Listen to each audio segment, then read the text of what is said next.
Good morning, Bill. Good morning, 2021. 2021, Bill. Let's go. What do you got? Let's go, man. Well, Mama Jordan hit me up this morning with a polo with a big old red sky at sunrise, and she said, January, it's on fire. Let's go. Yeah. So, Yeah. I'm ready. Nice. Sorry, Yeah. I gotta get this thing back on. Man, I uncovered something in my journaling, and it's very uncomfortable, and it just happened, so I'm a little bit out of my normal sweet spot. Oh no! See, look at this. Look at this. Not even set up. Not even set up. Yeah, just kind of uncovered something, and so I'm a little bit off my game, I think. But Gotcha. it's Monday, so can't be that bad. No. How's your weekend? I was too caught up in work stuff, trying to not be caught up in work stuff, if that makes sense. I don't want to make assumptions. What does that mean? Mernin, by the way. Mernin, Chris Rivera. Man, that is the first Mernin of 2021. I don't think anybody else has said that yet. They might have said morning or Merning, but I don't think anybody has added the apostrophe with the E. With the IN and the E, yep. Yeah, absolutely. Chris, bring it strong. Okay, so what do you mean caught up in not being caught up in? I talk a lot about detachment from deals and processes and stuff like this, and sometimes that works better than others, right? Because I've got some deals out and some conversations in the mix and stuff like this that is in process, and so I was way too attached to my phone over the holiday in the weekend, and then was trying to not be, which then that just made it kind of worse. I don't know if that makes sense or not, but it does to me. So, just as for this example, when you're trying to not do something, is it like one of those things where when you're trying to ignore it, it actually makes it more desirable, or you try to block it out? I try as much as I can to, when I'm not working, essentially kind of shut it down and not be thinking about work, checking my phone and stuff like this. And so part of it is I've been slipping on my diligence about media and social media and news and stuff. And so that was kind of creeping back into my view. And then just have a couple of conversations that are out and heavy. Yeah, I think heavy. So, just wasn't as restful as I would have liked. It wasn't bad. Played some games and hung out, and New Year's Eve, well, we met on New Year's Day. So, yeah, you know how the majority of that went. But the weekend was just not quite as peaceful and as restful as I would have liked it to have been. Got it. Yeah, due to internal factors. Yeah. I think. And also, right, I think there's pressure for most people to do something different this year. You know what I'm saying? Because last year was just a complete show and shit show. And so I think everybody is okay, how do I improve? And that pressure is sometimes heavier than others. So it was just heavy over the weekend. Yeah, well, it's the time of year that a lot of us put a lot of pressure on ourselves just because a number changes. I think that's the hardest part, given the year we're coming out of. I think it'll be an interesting January for a lot of people. I'm actually interested to see if the resolution data changes at all just this year because of the year we're coming out of. If it's better or worse, actually, just because of the malaise people are in. So what do you think is going to happen? Do you think that people will be more consistent with their resolutions, or do you think it'll be less? My gut is less. Morning, Bill. Good morning, Mama Bill. All right, Mama Bill.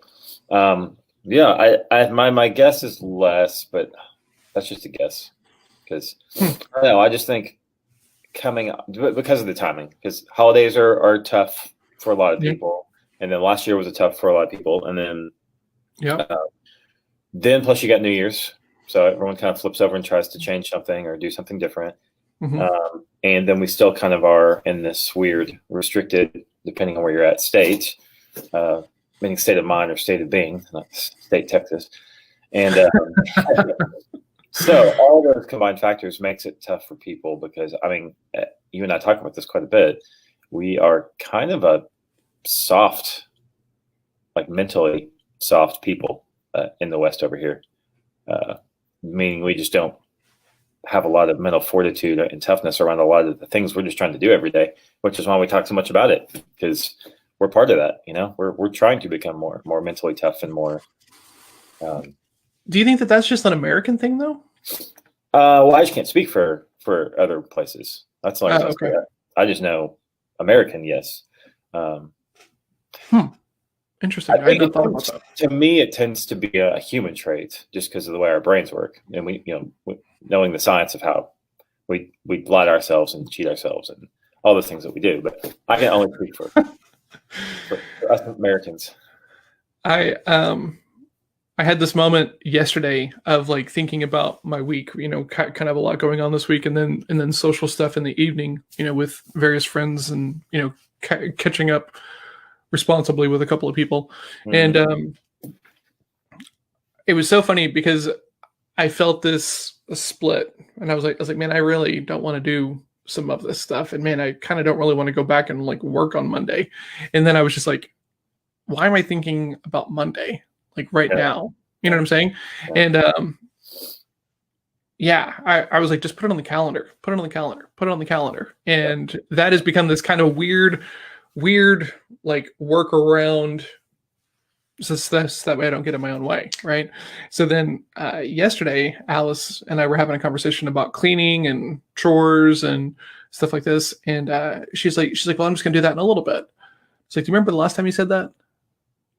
And she's like, what? And I was like, the last time you said that you're going to do it in a little bit. And she was like, what about this? And I said, no, about the last thing you said it about. And she was like, well, no. And I said, okay, do you know if that thing got done? And she's like, well, no, I don't. And I was like, okay, don't you see a problem there? Mm-hmm. I don't know. It was very, very weird. I'm trying to explain this idea of like, just do it. Just do the hard things. That way it's done. Right. And so we kind of got in this little bitty argument about like cleaning, because she's supposed to spend 10 minutes a day cleaning, which is not, in my opinion, a huge ask, but she's always like, oh, I'll do that in a little bit. I'll do that in a little bit. And I was like, it's like, kiddo, after dinner, aren't you going to want to hang out on the couch with me and mom? And she's like, well, yeah. I said, so when is this cleaning going to happen? And she's like, well, I don't know. Later. I was like, there's the problem. Right. Like the definition of later is ambiguous, and then, she kind of got upset, because we were having this conversation, and then she was like, okay, fine, I'll go do it. And I was like, okay. And then later she came back in and she was like, you know what, Dad, I did 20 minutes and my room looks a lot better and I feel better. So thank you. And I was like, yeah. So it's always after. It always feels fine. Almost always. It's always after, which is why like the journaling stuff is so important, when you're reflecting on your day, when you're looking at the activities that you're doing all day, every day, especially in sales roles, to where, the outreach that I do today might lead to a deal 7 or 8 months down the road, just from like networking and being in front of people and stuff like this. And it's like, you have to take that time, because you can spend all day doing activities that don't immediately lead to revenue or business or outcomes, that you're looking for, because they're part of a bigger chain of events that have to happen. And so you have to reward yourself for doing the hard things. You never feel bad. Well, 99.5% of people like never feel bad after going to the gym and doing the workout. Right. So when you're wanting to avoid because it's cold or because it's uncomfortable or whatever, like think about how you're going to feel afterwards, right? And that's easier the more you journal about like doing hard stuff, and then how you feel after that is kind of the thing that I've been working on. Yeah, I was actually thinking about that this weekend, because Jackson has a whole bunch of clothes in his room that don't fit him anymore, and they're just like in a pile in his closet. Mm-hmm. And I said, all right, before the day's over, I need you to sort all those and make me a pile of stuff that doesn't fit. We'll go give those, to the Salvation Army or wherever that goes. And he goes, okay, Dad, no problem. And then end of the night last night, he's like, Dad, I want to let you know that I didn't forget, but I forgot. First thing, I will do it tomorrow. So like, it's the same idea, right? When I'm thinking about it, when I'm on top of my game, I'm like, hey, by the way, this is what's happening this evening, and you can't participate until X happens. You know, Yeah. kind of like you were saying, hang out on the couch. I didn't do that yesterday. But there's this line of not wanting to be a prick as a parent. You know, I'm sorry, that's not on my calendar, and it's 3 past the time it should have happened, and so your window has passed. You know, that's what mentality, which my dad had at times, which maybe is why I pushed the other way. Exactly like that. Like he would leave us, like we're leaving at 5 o'clock, and at 5:02, he was gone. Like, really? oh yeah, Man. His dad was military, so I think there's some of that kind of mentality. So that being said, you know, when you set expectations with kids, it's a little tougher, I think. Sometimes. I don't know. It's hard to set expectations with adults a lot of times too, because they don't want to. Yes, right? That is true. Yeah, because people like Chris, everybody forgets everything. Yeah, exactly. Yeah, hey, Chris and I, we were talking last week about managing people, and when they're just there to collect a paycheck, it's hard to set expectations that they're going to meet, because they're not there to meet your expectations. They're there just to collect a paycheck, right? So what an odd statement. Okay, so you're saying that if people are not motivated, you cannot get them to do what you expect them to do? Is that what you're saying? You can't expect them to always do it. You can give them expectations, because if they're not invested, then they're not invested.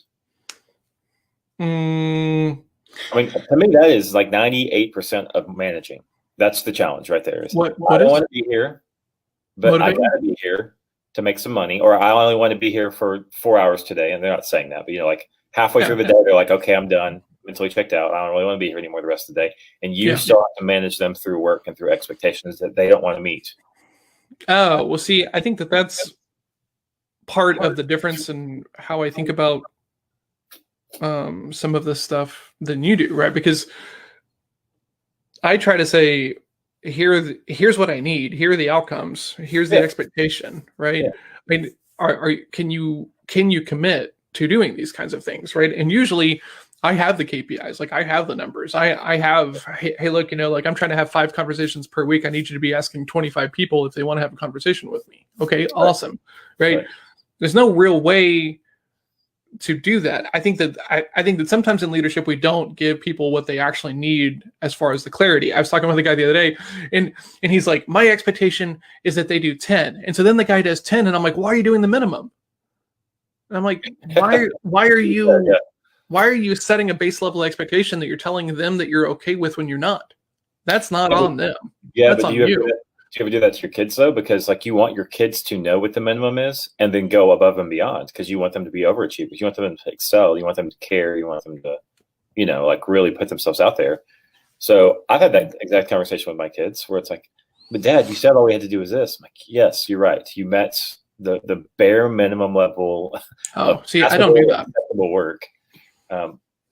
But so how do you not set them up for failure then? Because if you're like, for me to be an A+ proud of you, you would have to hit this level. But if you don't, then they're going to be disappointed. But then if you give them the D level, they're like, gosh, you're such a D student. You couldn't do any more than a D. Well, okay. It's a whatchamacallit, tight walk. Or So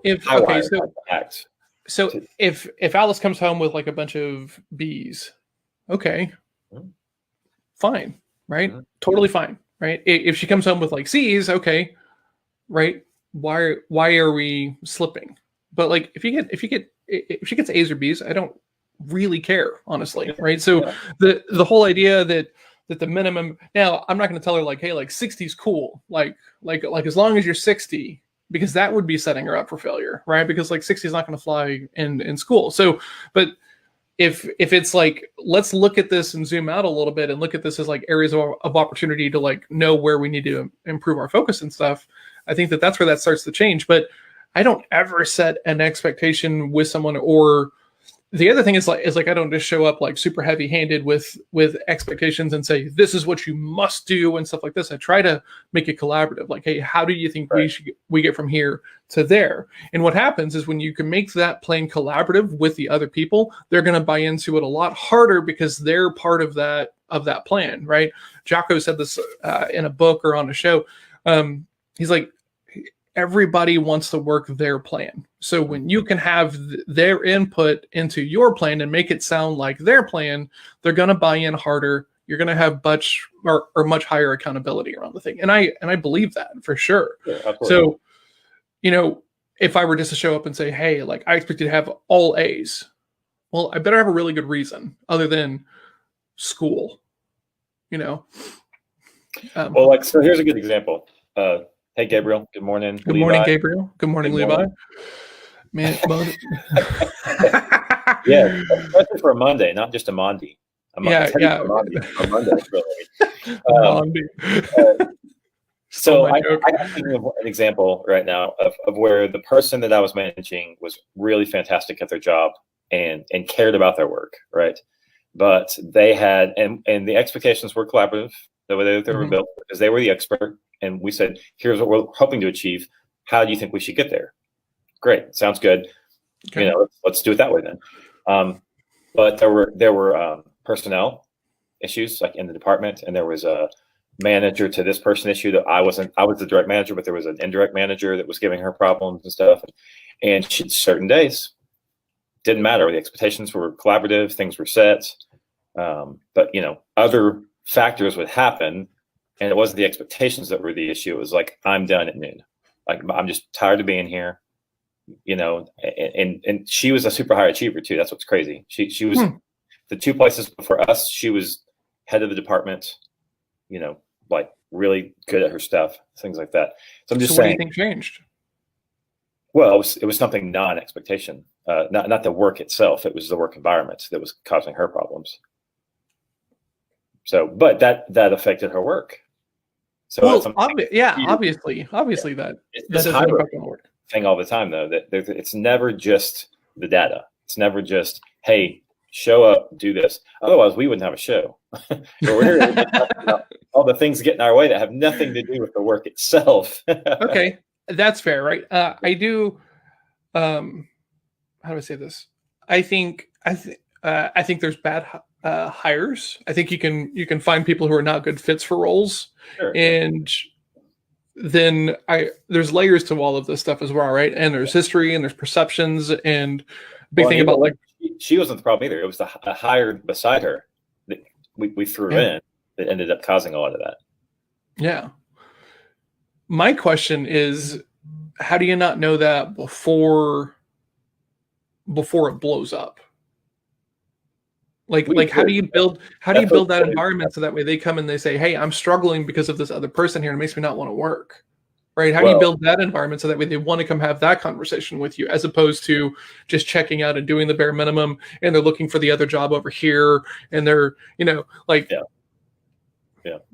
I think it's about fostering the environment so that way there's actual open communication between these things so that way people come tell you like, hey, I'm struggling with this, like I'm not motivated to work and I don't know why. Okay, let's dig into that and figure it out. Because if this isn't the place for you, I respect that. Mm-hmm. Let's find out where you should be. So I think you'll love it because it was a personality assessment that ended up finding the root of the personality clash, and then the fit for the position itself. And they both wanted the same position and had completely different personalities, and so we're approaching goals a different way, and that caused turmoil, and it worked itself out. It kind of always does, right? Yeah. I'm listening to this new book, and I'm not very deep into it yet, but it's all about the Myers-Briggs stuff, and like the history and everything of that. And I'm very curious because the book kind of posits that it's all just a business play and there's nothing really tying it to anything. And I'm curious about that. So I'll report back once I have more data. But so I'd love to know what you find out about this because what's the name of the PI? see what's there's a local group that does a disc assessment that's a little bit deeper. I'll think of it. When I think about it, I'll let you know. Anyway, their argument was that the disc assessment was the science for the disc assessment was done back in the 50s or the 60s, I guess. 50s. And at the time, and when they did it, they knew it was a great thing, that it was about 60%. I don't know what the percentage is. About 60%, let's say, accurate across 1,000 people over and over. Like it comes, it's a pretty accurate. And that this group, who was the originator, was part of the original science team on the disc, spun off, did their own science, did their own work, their own data, and they got it up to like in the mid 80s or something like that, right? So that it was just more accurate. Yeah. And so that's the one that I got certified in for our group, and that's the one that we were taking. So I'd be interested to see if that's some of the stuff they were talking about. They rushed the science, or they just weren't there yet for a business play, so that they could get it out of the market. I don't know. Still too early to tell. I think it, based upon what I've heard so far, is that it sounds like it was just like an intense interest that then might have gotten co-opted, so that way it became a business thing. I'm not exactly sure how that works. Yeah. But yeah, what do you got today, Bill? Writing? It's a busy day. It is a busy day, a busy week. It kind of feels like a Thursday, honestly, to me. Just because there's a lot of bullets in the chamber first week of January for a lot of people, and they fire them all at the same time. So yeah, I'm anticipating all week to feel like a Thursday.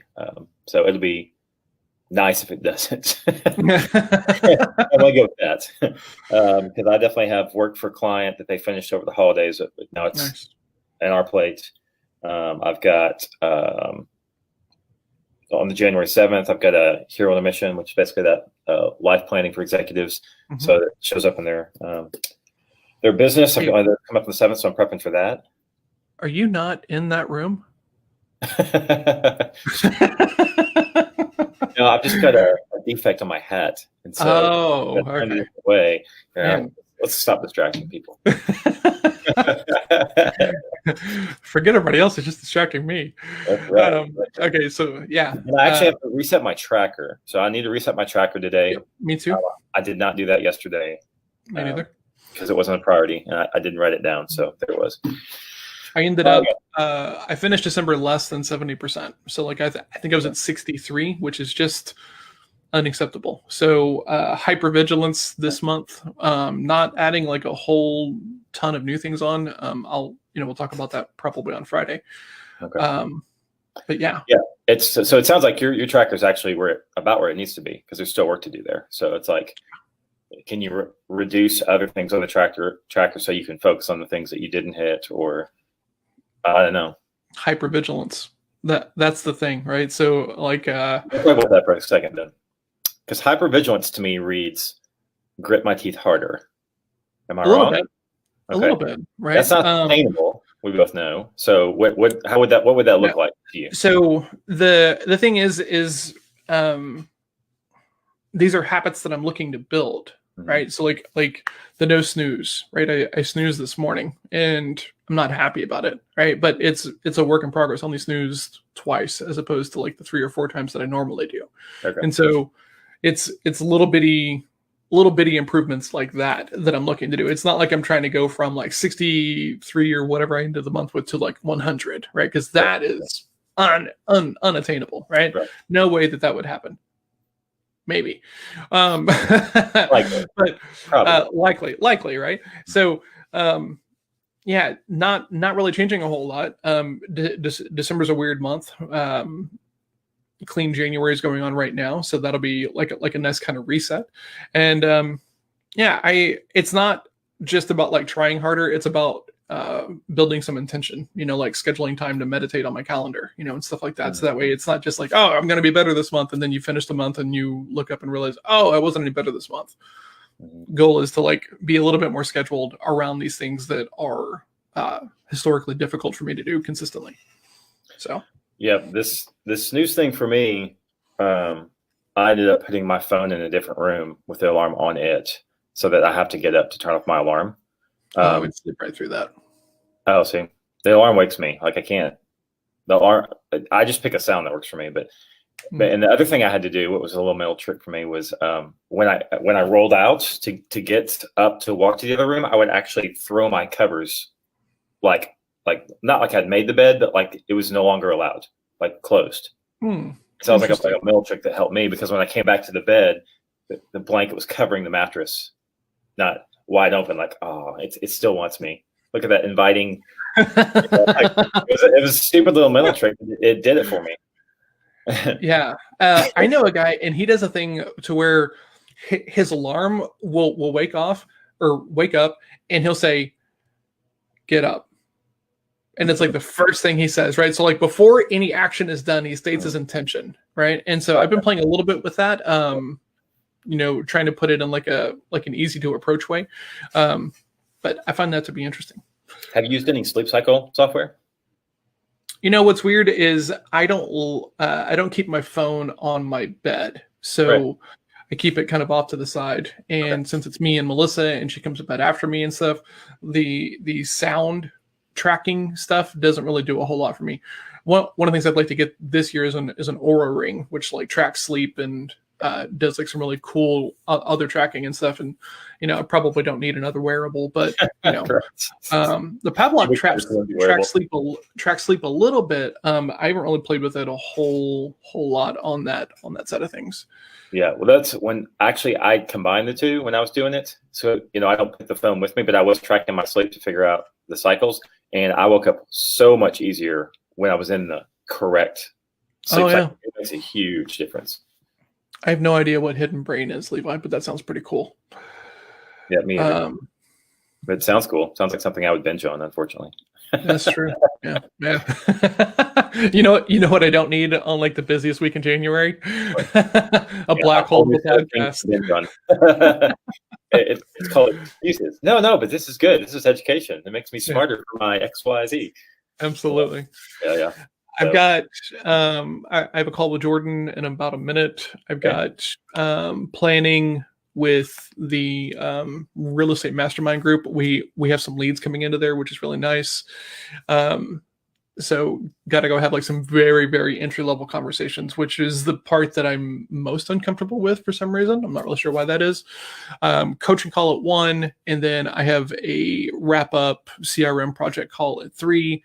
And that's it as far as that goes. I'm sure we'll have other things that come up, but that's kind of where we go for now. Awesome. Well, let's go get it. Let's do Monday. Absolutely, man. Thanks for checking in with us, everybody. Levi, Gabriel, Michelle, Chris, you guys are awesome. Hope you go out and kill, like absolutely destroy the first Monday of the new year, right? And set a good tempo and a good pace. We will see everybody tomorrow. Thanks, guys. Tomorrow. Cheers.